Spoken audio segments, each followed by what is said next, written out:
in the latest, the National Disaster Management Authority has issued a statement on cyclone. In fact, the super cyclone Amphan over northwest and adjoining West Central Bay of Bengal has now moved north-northeastward with a speed of 14 km during the past 6 hours. Now, the NDMA has also confirmed that after the landfall, cyclone Amphan is very likely to continue to move northeastwards and weaken gradually, but the next 5 to 6 hours are extremely crucial. It is likely to maintain the intensity of cyclonic storm till 21st May morning and thereafter weaken into a deep depression over Bangladesh. But meanwhile, Republic TV also spoke to IMD DG Mrityunjay Mahapatra. Let's listen into that conversation.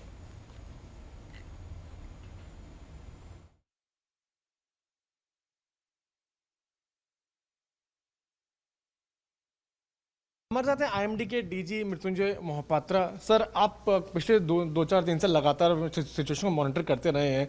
अगर हम इस वक्त की situation की बात करें, अभी की क्या हालत है और ये कब तक हिट कर सकता है, चाहे हम उड़ीसा की बात करें चाहे वेस्ट बंगाल की बात करें?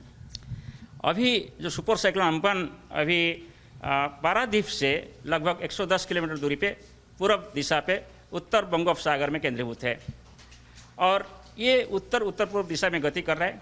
इसका प्रभाव में कल रात से coastal Orissa, specially north coastal Orissa districts like Balasore, Bhadrak, Kendrapara and Jagatsinghpur districts में heavy to very heavy rainfall हुआ है और हो रहा है और विंड स्पीड भी ज़्यादा रहा है। लगभग 90 to 100 kilometre per hour wind speed record किया गया है। अभी जगतसिंहपुर का जो पारादीप है वहाँ सबसे ज़्यादा 106 kilometre per hour wind speed सुबह आज रिकॉर्ड किया गया। मगर अभी जैसे साइक्लोन नॉर्थवर्ड मूव कर रहा है, सो विंड स्पीड ग्रेजुअली डिक्रीज हो रहा है southern parts of Orissa and northern parts जो डिस्ट्रिक्ट्स है जैसे बालासोर, भद्रक, वो विंड स्पीड भी बढ़ेगा।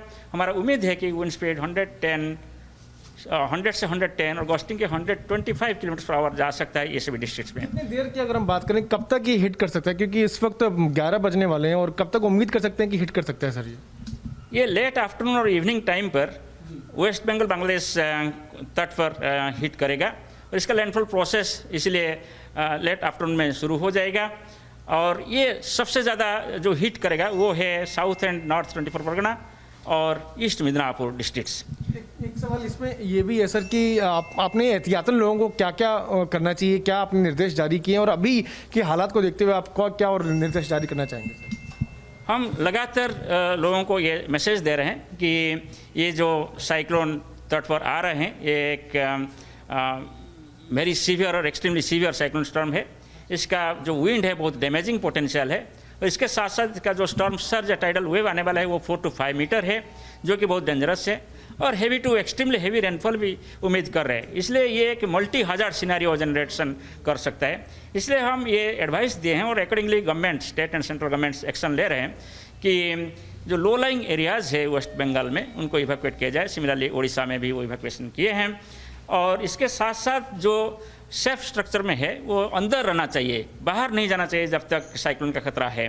और इसके साथ साथ जो रेल, रोड ट्रांसपोर्ट वगैरह कम्प्लीटली बंद होना चाहिए। फिशिंग ऑपरेशन भी कम्प्लीटली बंद है ऑलरेडी और कोई भी एक्टिविटी है कोस्टल एरिया में अभी नहीं होना चाहिए जो कि आपको एक्सपोज करे, में बाहर आना पड़े। आपको बाहर नहीं आना चाहिए, सेफ प्लेसेस में रहिए। कोई गुजब में बिलीव मत करिए, रिमोर में बिलीव मत करिए। जो ऑफिशियल इन्फॉर्मेशन जा रहा है इसको बिलीव करिए और सभी गवर्नमेंट एक्शन में कोऑपरेट करिए और लाइफ एंड प्रॉपर्टी को सेफ्टी दीजिए। 11 बजने वाले हैं तो उम्मीद कर सकते हैं 2 से 3 बजे के आसपास ये हिट करेगा सर? नहीं, ये हमने बोला कि लगभग लेट आफ्टरनून और इवनिंग जैसे 5:30 6 बजे के आसपास कम्प्लीटली क्लोज होगा कोस्ट के पास। मगर जो लैंडफॉल प्रोसेस है मैंने रेनफॉल विंड वगैरह धीरे धीरे बढ़ रहा है। जैसे अभी वेस्ट बंगाल कोस्ट के पास जो विंड है वो 80 to 90 किलोमीटर पर आवर चल रहा है। वो धीरे धीरे बढ़ेगा और ये कोस्ट की तरफ भी आगे जाएगा। जब ये साइक्लोन क्रॉस करेगा जैसे हमने बताया कि इवनिंग टाइम पर, तब सबसे ज़्यादा विंड्स होगा। If I can ask you in English, sir, what is the current situation? You have been monitoring the situation for the last 2 to 3 days. And what is the current situation? What kind of advisory would ask people to follow, sir?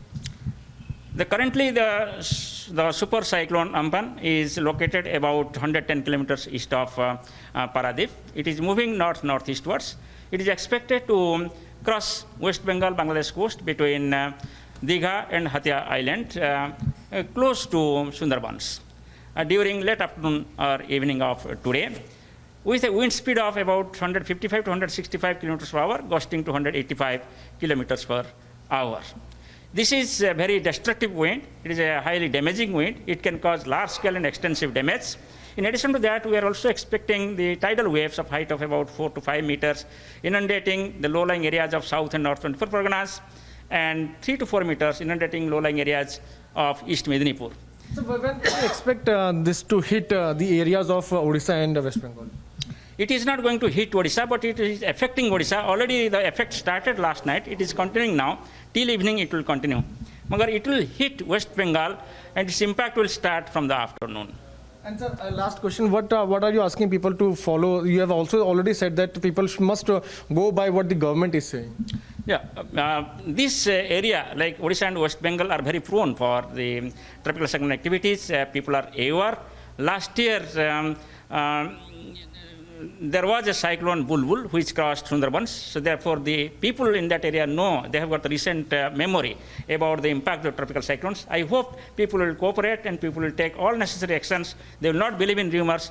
They will follow the instructions and cooperate with all government machineries for safety of life and property. Can we expect this to hit around 5 p.m.? Exact time we should not expect like that, because it is not just like a physical object moving from one place to another. So it is a natural object.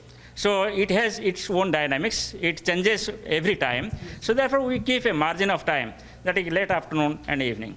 Thank you for speaking. So that's the word coming in from IMD DG, where he is now telling us that by evening this can hit, and people has to follow all the advices those have been asked by government to follow.